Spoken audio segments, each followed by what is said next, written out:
Hi guys, good afternoon. Okay, great. I think what we'll do is we'll get started. Everything is recording anyway. So today's webinar is all around remote working and effective remote working strategies to prepare your business for the future of work. We're already there. We've already been working remotely for a couple of months now at this stage. And we've all really got to grips with how to do that. We're functioning as a team, maybe some more than others. We're functioning as a business remotely. We're equipped with the technology. We're all on Zoom here today, whether it's Microsoft Teams, whether it's Slack. So now it's really about looking at the future. What does that future of work look like? And what are some of the things that you guys as leaders and as business owners need to focus on in order to make sure that your business is just as effective as it was this time last year, and that your team and your staff are as well. So we've all had our learnings over the last couple of months, and different challenges have arose for a lot of us. And the thing with remote working today and over the last 6 months is it's not normal remote working.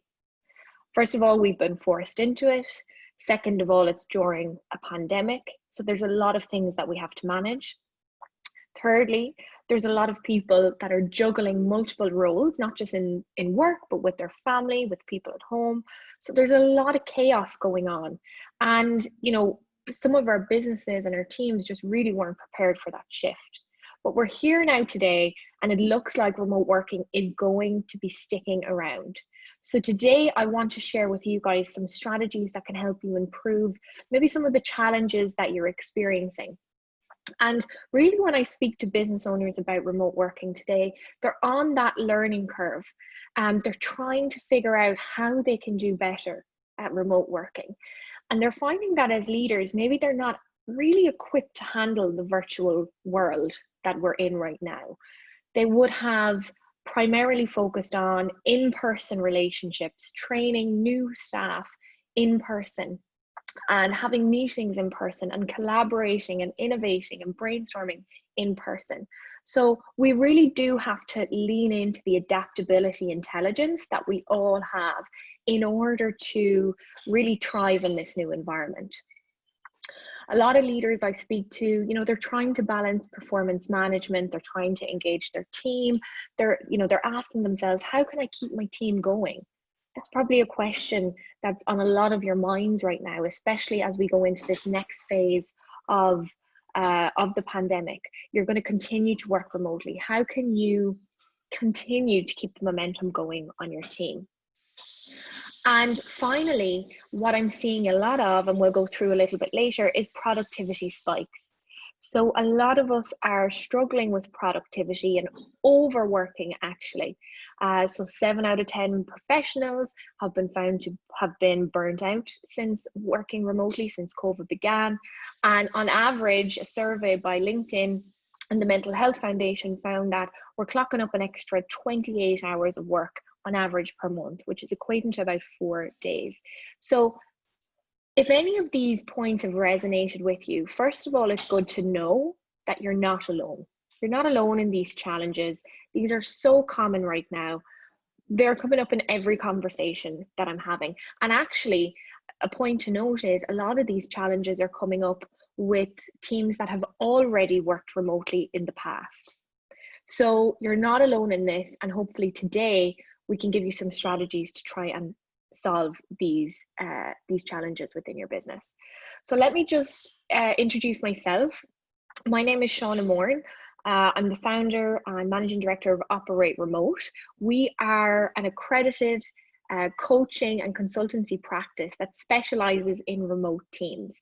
And a lot of people, when I say that, especially today, they think, wow, you know exactly what to focus on. Did you just start this business in the pandemic? We've been doing this for a long time, and I've been researching remote teams for many, many years. When I had my own challenges in managing and building teams remotely across 8 different time zones a couple of years ago, it led me back to university where I studied and researched what it actually took to make remote teams successful. And now today I couple that with leadership development coaching, and how we can equip leaders to handle the complexities in an ever-changing world. So that sounds all very fancy, but yeah, essentially I've been there, I've been in your position. And today I work with leaders all over the world to solve those challenges. So it's a very exciting place to be when I get those clients to a place where they're actually thriving in remote work. And hopefully this snippet of information today in this hour's webinar, I can help you get on track to do somewhat the same. So, you know, when we take a step back from the challenges maybe that you're having on the team, like from a business perspective, from a financial perspective, which you guys have probably looked at, there are so many benefits to remote working. So when we actually take that step back, so the cost savings involved in not having an office and not having a physical location. Now, I'm not saying that when we do return to our new normal that you have to go 100% remote. I'm not going to tell you guys what to do in that sense. But what I am saying, and you'll see here on point number 3, is that in order to thrive in the future and to keep up with where the world is going, you have to be offering flexible work. Because this was blind survey, they found that 64% of finance professionals prefer to continue to work from home after the coronavirus restrictions lift. So what's that telling us as business owners and as leaders? That's telling us that if we want access to the best talent, and if we want to retain our best talent, we have to be offering them flexible working options. So there's so many good benefits within that for us to actually take this seriously. Of course, productivity is generally found to be higher when we're working remotely, even more so now because of the pandemic, as I mentioned earlier. But there are so many benefits. So start tapping into that if you haven't already. What are the benefits of us having smaller offices and having a rotational basis where people come into the office? Is that something that my team want? How would that look? Start getting curious about some of these numbers and some of this data. But some of the challenges a few months in, the lack of real human connection, it's really getting to us all, and you know, the feelings of loneliness, lack of engagement. And it's not a case of just setting up another Zoom call or another meeting or another team sync. It's people are fatigued from video calls as well. So we really need to build community and cohesiveness and a sense of team together in a different way. As I mentioned, the lack of productivity or too much productivity, people are getting burnt out, they're getting stressed, they're overworking, they're unable to switch off. I mean, I've really noticed over the last couple of weeks, I'm on a different time zone. As I mentioned earlier, I'm in Vancouver in Canada. And I noticed that when I send an email late in the evening, people are opening it at 12, 1 a.m., 2 a.m. at night. So we are really switched on to technology right now. So that overworking, that fatigue is really kicking in. So we need sustainability is my favorite word right now around how do we sustain ourselves and our remote teams. General lack of cohesiveness, it's causing delays in some projects for teams. You know, teams are struggling with alignment issues and sometimes duplication of efforts. And then of course, over communication, you know, so too many hours spent in meetings. If you feel like that, you've probably, you know, had a week full of meetings, and at the end of the week, you ask yourself, what did I actually get done? Because you've spent so long in Zoom meetings. So if any of this resonates with you, feel free to pop it into the chat window as well. My webinars are quite interactive, and we're going to have some thoughts and questions on this as well. But, you know, just to share your experiences with your community here, you're all in, you know, in similar businesses. And it's great to hear from each other and what those learnings are as well. So the agenda today, so we're going to be talking about 4 kind of major points of remote teams. So we're going to be talking about the foundation of successful remote teams. What is that foundation? What does that look like? The communication strategy. Communication is at the heart of every single team, especially when they don't see each other. So how do we communicate, and what is the definition of communication in remote teams? It's not just Zoom calls. What's included within that? Leadership development skills. So for you guys as leaders to walk away with some tangible takeaways around how you can more effectively show up with your team to produce sustainability and engagement.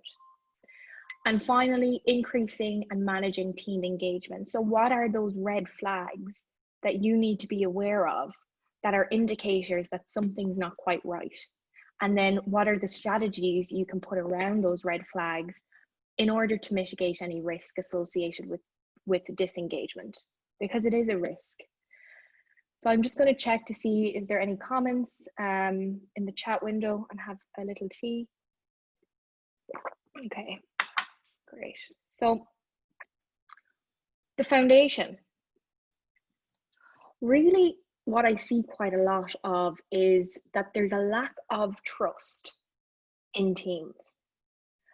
And we really have to ask ourselves, just because we can't see somebody, why does that mean we might not trust them? I'm not saying this is for everyone, but I see it's quite common. We need to be able to trust our remote team. It's at the foundation of absolutely everything that we do. Without trust, that's the biggest dysfunction of a team. It just won't work. You'll always come up against those challenges. So when I work with a leader and they struggle with trust, you know, I tap into that. Is it one particular employee?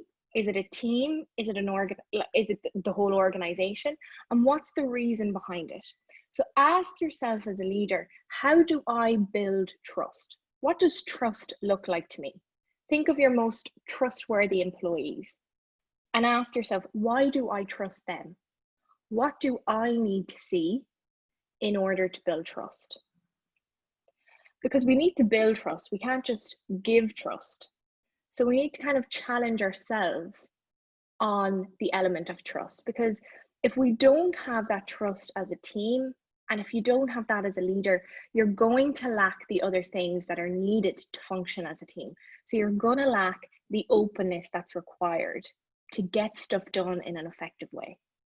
You're going to lack the relationship building that's required to get stuff done in an effective way as well, right? So everything is going to be lacking. And what's happening now is, without trust, there's a general lack of psychological safety.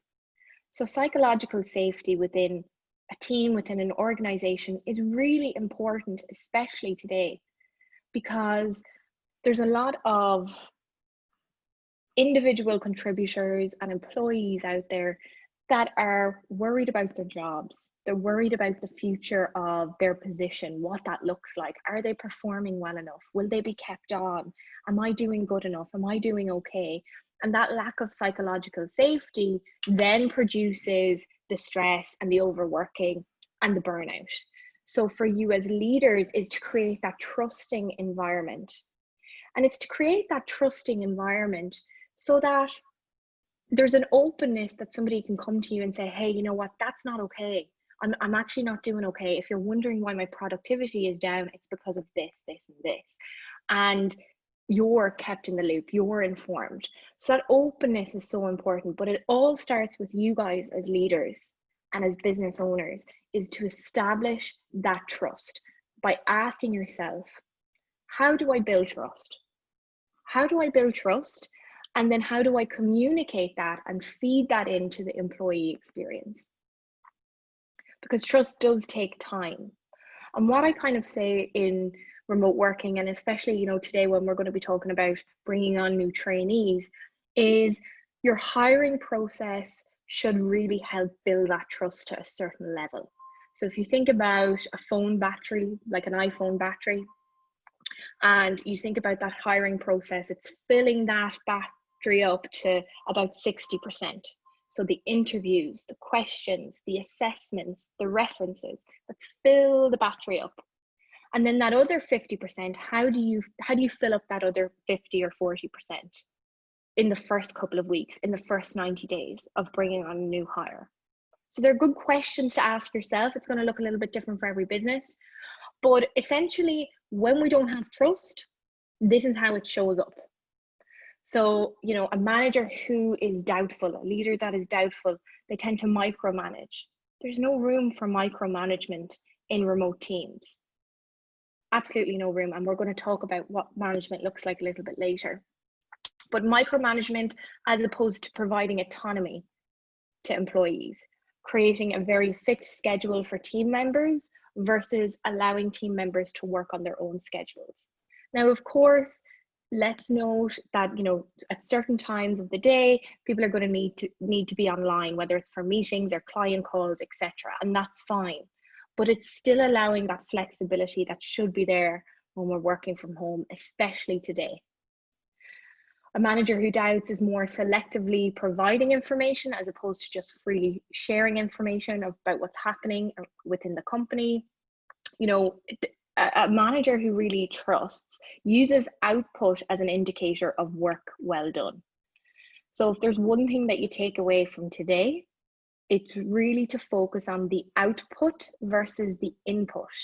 So rather than focusing on my team have put in 8 hours each per day or 10 hours each per day this week, focus on the results. What's the output? And ask them that. What's the output from this week? What does that look like? And really, if you find that the output isn't clear, then that tells me that you as a leader need to go back and help them prioritize what their main priorities are and help them get on track. But looking at that output is really important, whether that's on a daily or a weekly basis. I know a lot of businesses now do daily stand-ups or weekly stand-ups, but focusing on that output is really the most important thing. So I see a couple of questions coming in, so I just want to answer. Okay, so Joseph has a great question, and I'm going to get to that in a little bit later around video calls. And Graham is also sharing his experience as well around working remotely. So he says that went back to the office for one day and it felt alien to me. I'm definitely in the 64% who prefer to work from home moving forward, or at least have the option to do so. Yeah, thanks for sharing that, Graham. It's very true. It's become kind of the new way to work for a lot of people. And, you know, I think people's eyes are opened to the fact that we don't need to commute, you know, a number of hours. We don't need to be in one specific location all of the time in order to do our best work. So great point. So communication, let's get into it. And actually, Joseph, this kind of, you know, alludes to your question around how do we engage people on video calls.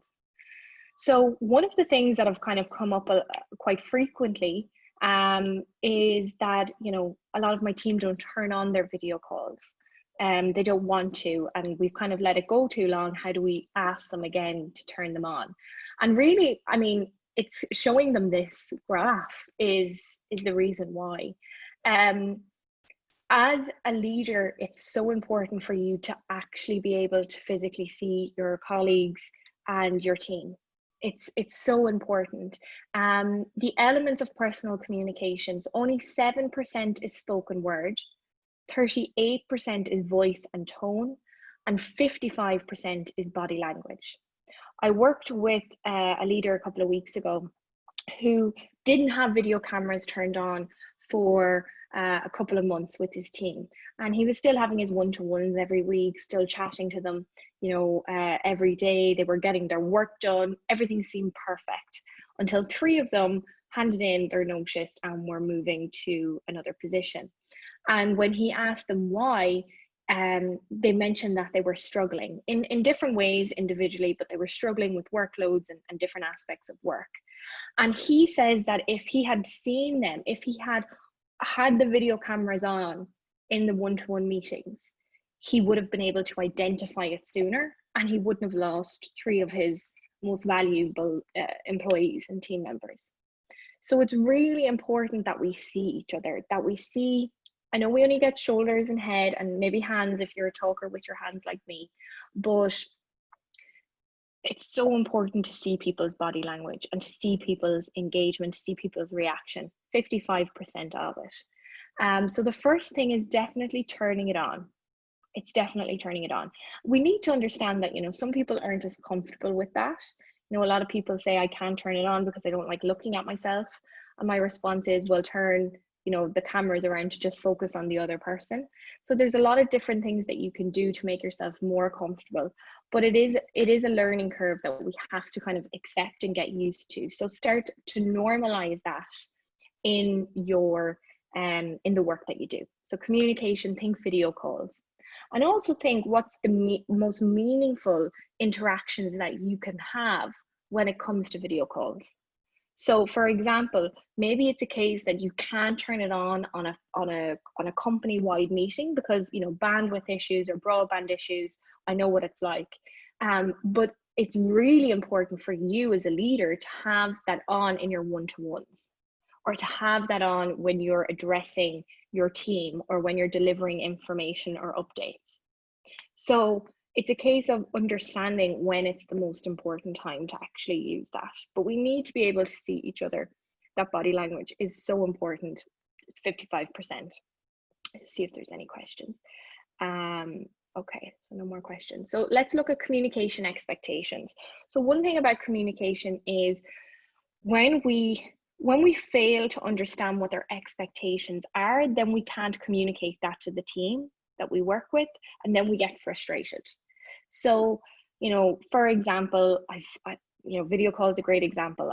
I've worked with leaders who got really frustrated that video cameras weren't on, but then when we tapped into it, they didn't communicate that to the team.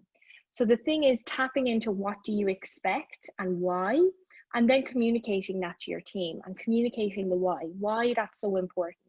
Maybe it's a case from today you address the team and you say, you know what, guys, I was on a webinar. I found out that body language is 55% of how we communicate. It's so incredibly important. And for that reason, I think we should all hold each other accountable to turning on our cameras in a one-to-one meeting or whatever you feel is best. So it's showcasing the why. But let's tap into some of those expectations that you have as a leader further than video calls. So asking yourself, what are the working and communication expectations that you have for your team? And have you revisited them since March? Have you revisited those expectations since we went into lockdown, since we started working remotely?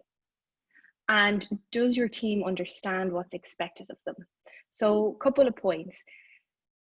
I see a lot of leaders that have set up remote working strategies at the start of March that aren't working today. We need to be adapting quite a lot. So asking yourself, how have I adapted over the last couple of months based on what my team need and based on what I see as the opportunities for us? So asking yourself that, and then asking yourself, what do I expect? So what do I expect from team members around how and when they communicate with each other? So what do I expect when they ask a question? Like, what does that look like? How do we ask better questions in written communication? What else do I expect? Do I expect them to acknowledge an email? Do I expect them to, I suppose, ask questions in a certain Teams channel or Slack channel? Like, what are those expectations and why? It's really important that you tap into that as a leader, so that your team understand it. And asking yourself, like, what would great communication look like on your team? So what are some of the communication best practices? And we're going to look at some of those afterwards. But, asking yourself, what would great communication look like? When I think back to a time where my team had great communication, even if that was in the office, what did that look like? And how can I facilitate that today or create the same or similar environment today? And asking yourself, are my expectations realistic for my team? Have I communicated those expectations? And finally, am I leading by example? When I work, especially with business owners, one of their expectations for their team in order to make sure that they're, not overworking is switching off at a certain time. So make sure, guys, don't be answering emails after 6 p.m., like have your switch off time, take time off work, don't be on the screen. But they're sending emails at 7, 8, 9, 10, sending Slack messages, sending team messages. So they're not leading by example. So, you know, as business owners, I get it, we'll work extra, it's our business, but don't bring the team into that. Don't bring that visibility throughout the team, because then that sets that expectation, that unsaid expectation. So asking yourself, am I leading by example? Am I working the way that I would like to see my team working? It's very important, because you are the leader. So when we look at communication, and I kind of mentioned earlier that over communication can be a bit of a challenge sometimes, right? So those, you know, we're Zoomed fatigued at this stage, and it is a case of saying, how do we prevent ourselves from wasting so much time on meetings all day, every day? And the goal is really to work smarter, not harder. The focus is on output. And we know that if we work at home with little distractions, our productivity is so much higher. So therefore, realistically, we should be, in an ideal world, working less when we're working from home. We should be working less. If we're doing it right, we should be working less. So what can we do? So asking yourselves and your team, guys, what activities can be cut? What activities can we cull? So are there meetings that we're having that don't have a clear purpose or that don't have a clear agenda? There often is. Look at your calendars. Set that as a to-do after this. Have a look at your calendars. All of the meetings that you have, even for the rest of the week, do they have an agenda? Do they have a purpose? What's the objective? And asking yourself, can this be dealt with over written communication? Do I need to have a meeting for this? So get comfortable with questioning meeting agendas. Asking yourself, you know, especially as leaders, is there work that I can delegate? Everybody can delegate, not just leaders, but is there work that I can delegate off to somebody else that would make sense? Whether they're, you know, more skilled to do that task, they'll do it in quicker time, they know more about it, or it's just not something that's high on your priority right now based on your objectives. But delegation. And then asynchronous communication. So if you haven't heard of that term, that's okay. Synchronous communication is in real time. So synchronous communication is what I'm doing now. We're, you know, on different time zones, the other side of the world, but we are communicating in real time. If I were to send you an email or a team message or a Slack message after this, that would be an asynchronous communication. So when we are using written communication, even sending an email, it's asynchronous. So asking yourself that, are there meetings that we can move to written communication form that will save everybody time? And asynchronous communication is a great way to communicate. We're going to go through a little bit of that later, but it's a very powerful skill to build within your team. Because even if you save one meeting a week and you do that asynchronously, and that meeting is an hour and you have 30 people on your team, that's 30 hours a week that's saved by eliminating one meeting that could have been done asynchronously. So think about that. You know, prioritizing, cutting out the noise. There's a lot of noise going on. It's Slack messages, emails, WhatsApp messages, phone calls. Everything is just a noise all of the time in a remote environment. So, you know, asking yourself how you're going to manage that, whether it is that you're prioritizing, you know, prioritizing is so important, especially now that we're so busy and there's so much opportunity. And asking yourself, am I setting good boundaries? You know, am I setting good boundaries for myself, whether that's do not disturb mode, you know, using technology to leverage boundaries is really important, whether it is switching off at a certain time in the evening and shutting the laptop and putting the phone away until the next day. What boundaries do you need? Whether it's that you need to get a project finished and you decide, okay, for these 2 hours, I'm going to focus on this project. I'm going to switch my notifications to off, and I'm going to let my team know. I'm going to let them know transparency is key, as we kind of said before. I'm going to let them know that, you know what, I'm getting this project finished for the next 2 hours. I'm not going to be online. I'm not going to be answering your questions. I'll see you in 2 hours. So it's feeling comfortable in doing that and creating a culture of doing that. Deep work is, I can't remember his name now, but I don't know if anybody's read it. It's a book called Deep Work, and it talks about how today we don't have the time to actually get into deeper levels of work and deeper levels of creativity because we are so distracted. So asking ourselves, how do we create boundaries in order to do that deep work? Because we need to do deep work. You know, some things we don't, but you know, whether it's you're working on a strategy, a project, you know, whether it's, you know, you're doing accounts for clients, maybe you don't need to be distracted. Maybe you need that focus time, that deep work to be able to think about that. So creating that is really, really important. I'm just going to see any questions. So a couple of comments there. Rohit says that I would like to point out that sometimes we make excessive use of Zoom calls, which exhausts us. Sometimes when a normal phone call will do the job, we still insist on a video call, which go on for so long. And that's the thing. Like, you guys work in the finance industry. Start putting numbers about the costs of each of those meetings.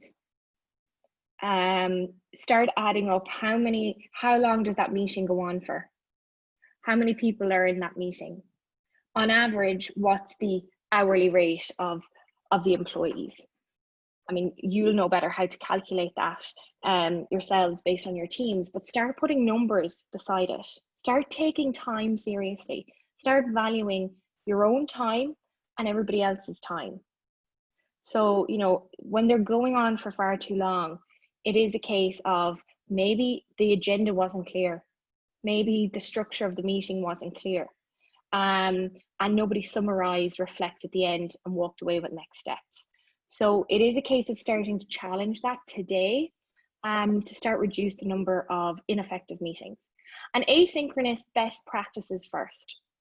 So worked with a team last week who were basically doing a daily stand-up every morning, and they were spending, you know, on average 30-40 minutes every morning talking about, okay, this is what I've worked on since yesterday, and this is what I'm planning on working on today, and these are my challenges. But by the time they went around the Zoom meeting to everybody that shared that, you know, it was taking up a lot of time.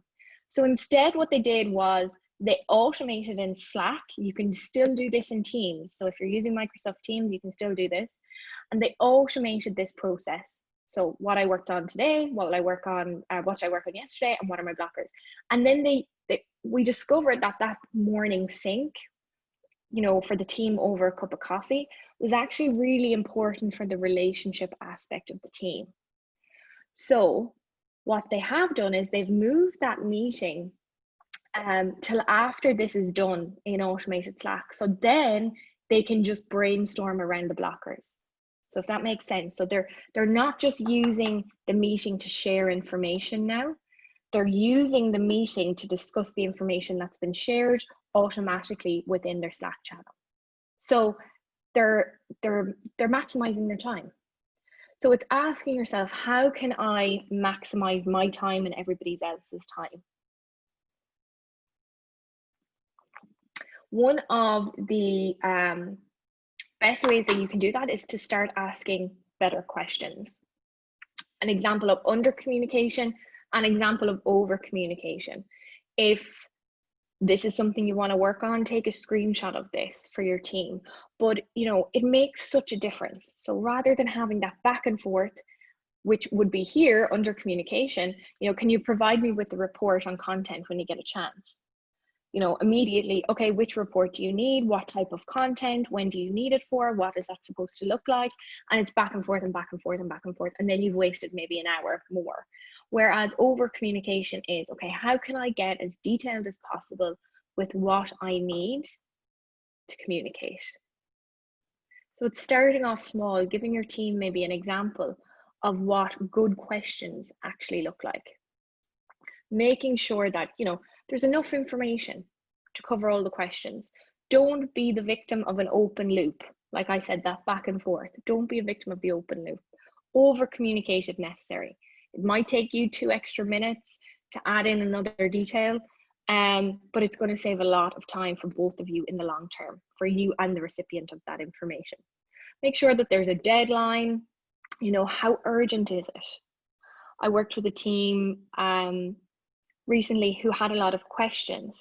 So they were a support team and they were answering customer questions a lot. So they were leveraging the team to help answer those questions. And I suppose this could work for a new team of maybe trainees as well. But there was a lot of questions in their Slack channel all of the time. And one thing that we implemented was time boxing, so that they could say this is urgent or non-urgent. So anybody else looking at that channel could see, okay, there's 2 actually urgent questions, which I'll help with now. And then everything else is non-urgent. So I can just get on with my priorities and get back to that at the end of the day. So again, it's providing that transparency that we all need. So just going to see if there's any thoughts on communication before I move on to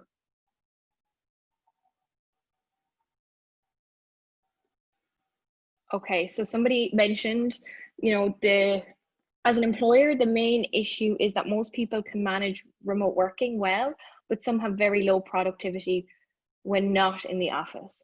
Okay, so I would say that if their productivity is low, then they're not managing remote working very well. So as an employer, as a leader, it's your job to define what great productivity looks like. So you need to focus on the output. And you need to focus on the expectation of your team. So what are those outputs? What are the priorities this quarter? What does the output look like? And how are we measuring that? How are we supporting our teams in that? How are we reality testing that?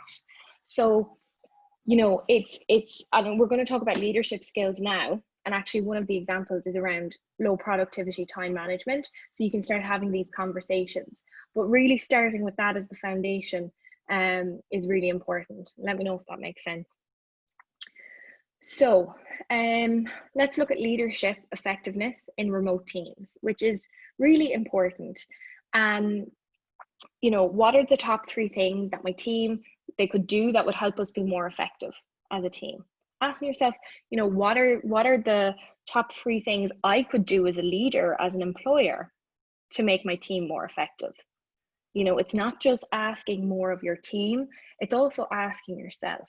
That's what great leadership is. It's about asking yourself, where can I support them? What am I missing? What are the blind spots within what I'm doing? You know, exactly as I kind of mentioned earlier, like based on our work and business priorities, where do my team require more transparency? Have I actually communicated my expectations around that? Have I let them know, hey guys, these are Q3 priorities, and this is what it looks like for your teams. And then we've come together as a leadership team, this is what it looks like in terms of output. That's really, really important. Again, how am I leading by example? And how can I create that culture of responsibility and accountability? Just like I showed you earlier with the daily stand-up. How can you create that culture of accountability and responsibility? So maybe it is a case that, you know, at the end of the week or every day, your team report on like a daily stand-up to keep them accountable to each other, not just to you, but to each other, and create that element of responsibility. So we do need to be more deliberate with transparency. We really do. We need to be more transparent, even with our thoughts, even with our expectations. We need to communicate and lead by example. We do need to revisit those expectations. You know, if your team have a challenge, if they're struggling with productivity, engagement, go back and ask yourself, hey, what's my expectations? And for you as a leader, as an employer, it's important to be accessible. It's important to be available to your team. And the OR stands for regular updates. So make sure that, you know, you do have those regular updates for on a company level, what's happening and how are you communicating that? I see somebody, Sandra, you're raising your hand. If you want to pop in your question to the chat window, I'd be more than happy to answer that for you. We also have building interpersonal relationships and trust. So what do we need to do to trust? Like we first mentioned, we need to give people time. So it's not just, yes, remote working is about output, but at the end of the day, we are people, we are humans, we are, created to build relationships, and in a team setting, that time for relationships is really important. Giving each other just the time to have a chat, whether it is having a 5-minute buffer chat at the start of the meeting to say, hey guys, how was the weekend? What did you get up to? What are you watching on Netflix? The general chit chat. That's really, really important. We can't put a cost on that, right? So the other thing, the or is for remember. So are we remembering what people have said to us?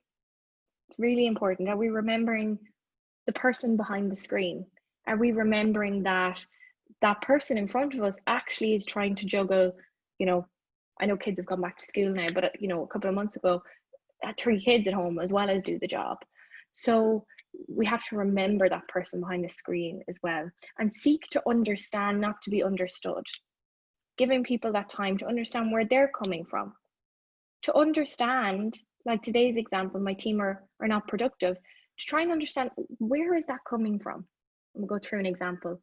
That social time is still important. And T is for thank. So the second highest contributor to performance is appreciation and recognition. So asking yourselves as leaders today, have you taken the time to recognize and appreciate the people on your team, especially for the work that they've done over the last couple of months? Have you taken the time to appreciate and recognize how they've been able to adapt and how they've kept things going? Whether it's been challenging or not, that's not the point. Have you recognized their effort? And how are you guys doing that as a team on a regular basis? And finally, listening. Nobody really talks about listening when we talk about communication, but it's a huge element of communication. So are we actually listening to the people around us, to the people in the meetings, to the people in our team? And we're going to go through how you can start coaching in your leadership skills in order to do that. So this is an example of a coaching conversation. So the direct report is called Tom in this case.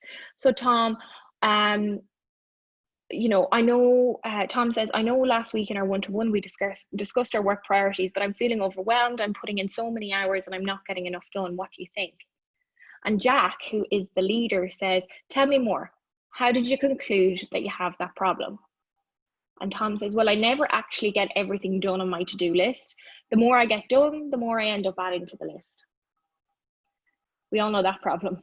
And Jack says, what would successful time management look like to you? What would successful time management look like to you? So rather than us going in to try and fix the issue with advice or a solution, we're asking the question. We're putting the open-ended question out there. And Tom says, well, successful time management, it would look like I'd get everything done and I'd not be working for 12 hours a day. And Jack says, well, how is that realistic? So healthily challenging that thought. It's not, but what else am I going to do? So again, it's a case of Tom can't actually see the wood for the trees. And Jack remembers, you know what, Tom, when we first started working from home, you said you never felt better with time management. What were you doing then that you're not doing now? Aha, the epiphany moment. I've stopped taking time for myself in the morning.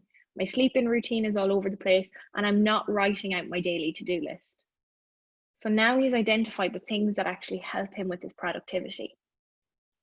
Is that something you think could help you now? Is it realistic to start working on that today? Again, reality testing it.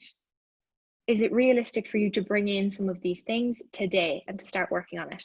Yeah, I could start writing out my to-do lists immediately. I could start getting up earlier to have time to myself before the workday so I feel more productive.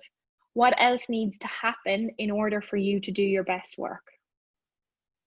So again, asking further questions, further probing questions to get Tom to think.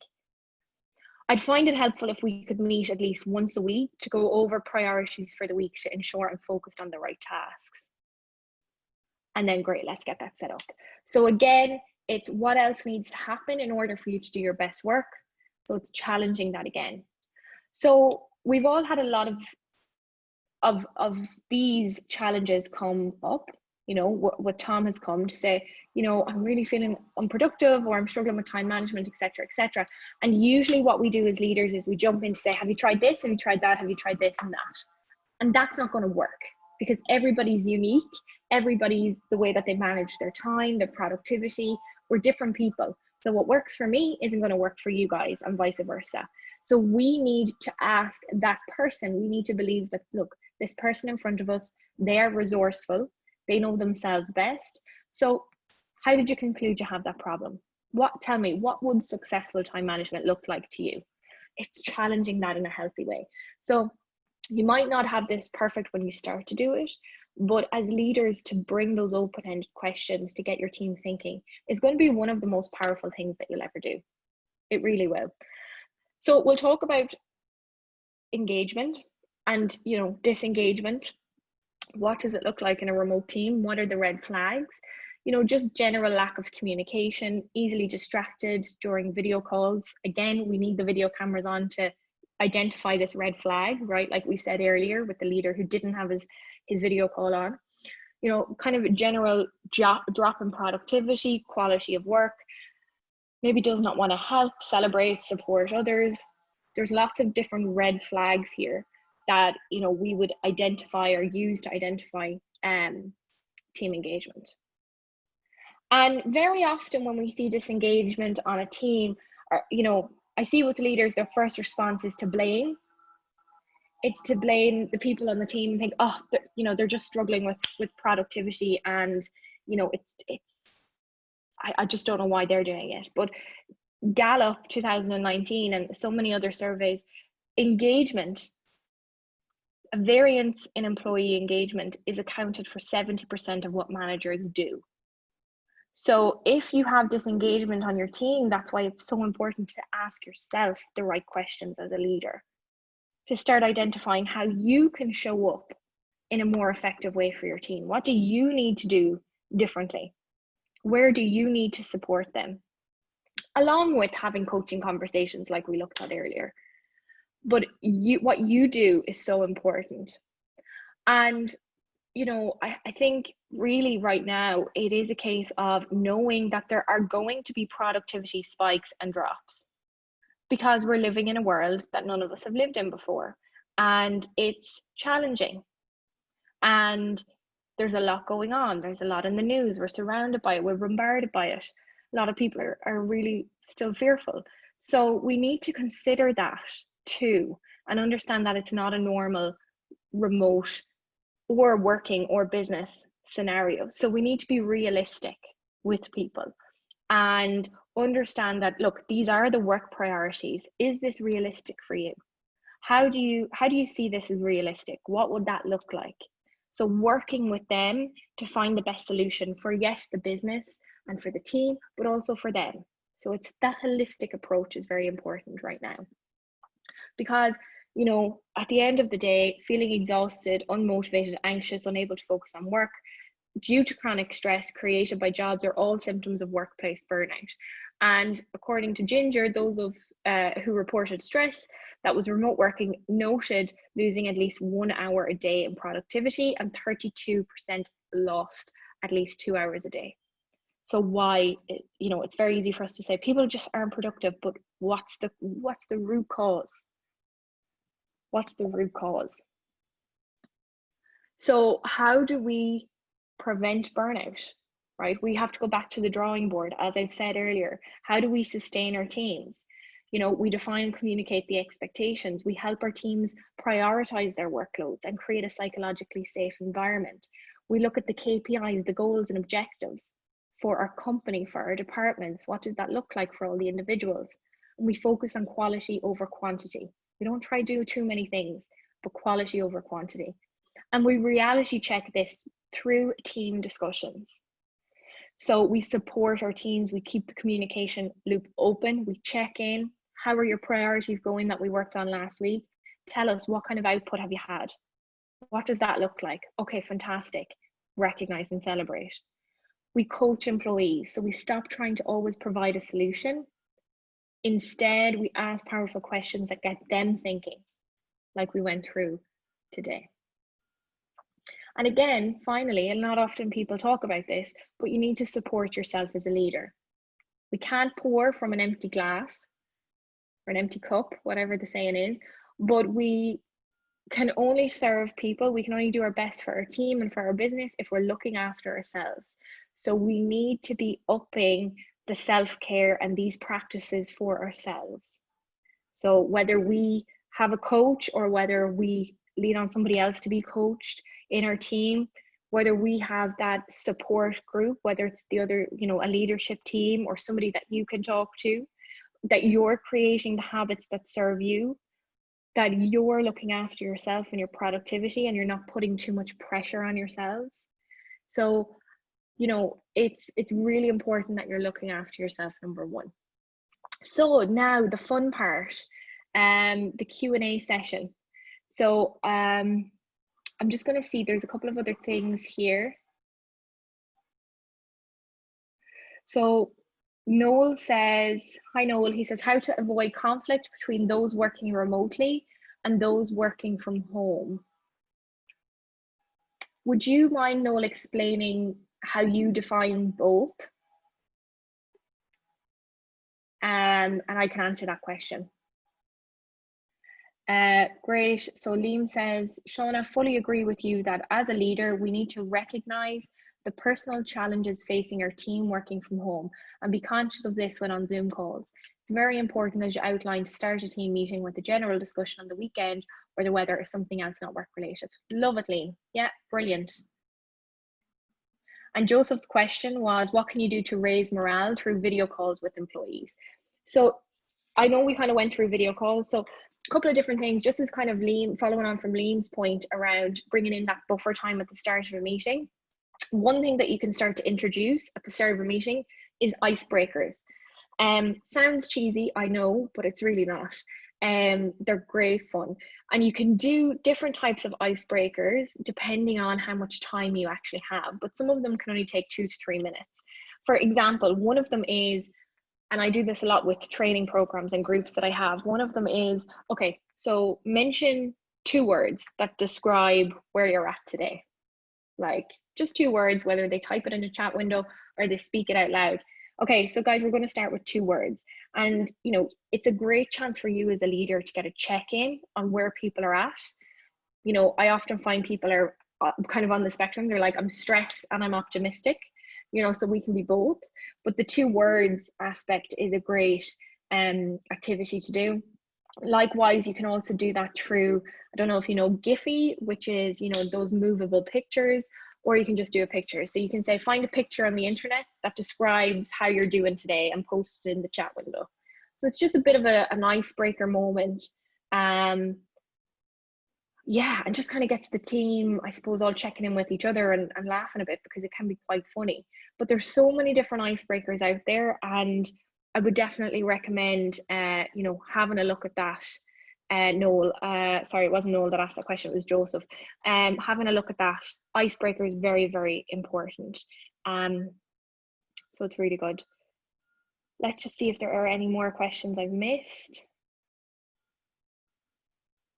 A copy of the presentation, no problem, Lorraine. I'll send it over to CPA Ireland after, and they can send it over to you guys.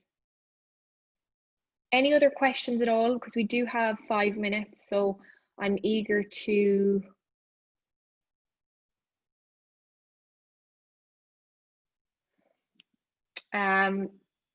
Yes, so Caroline says, I did a presentation to a client's staff member yesterday through Zoom and was not prepared for none of them to turn on their video. I will make sure I'm prepared next time. That's the thing. Yeah, I mean, especially, you know, when we have to brush the hair and all of that, you know, it can be a little bit of preparation, but it's a great way to hold ourselves accountable to actually getting up, getting dressed, feeling good in ourselves before the work day as well. So great, be prepared next time. And I guarantee it, especially when you're building relationships with clients, Caroline, which all of you mostly are, that the fact that they can see you, you're building trust with your clients as well. Okay, I'm going to see if there's any other questions, but great point, Caroline.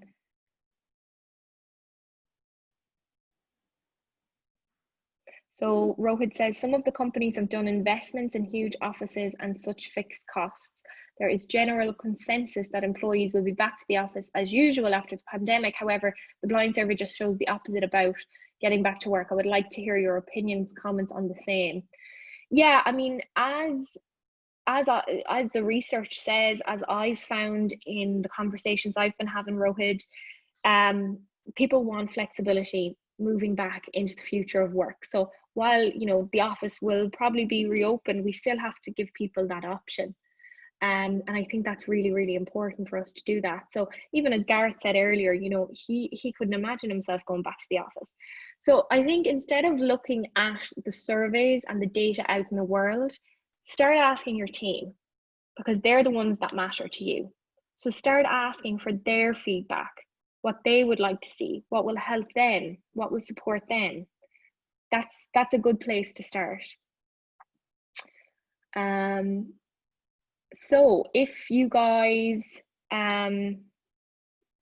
do want to ever connect with me, I'll type my name into the chat window. You can add me on LinkedIn, or if you ever want to chat with me directly, my number or my email is up on the screen there.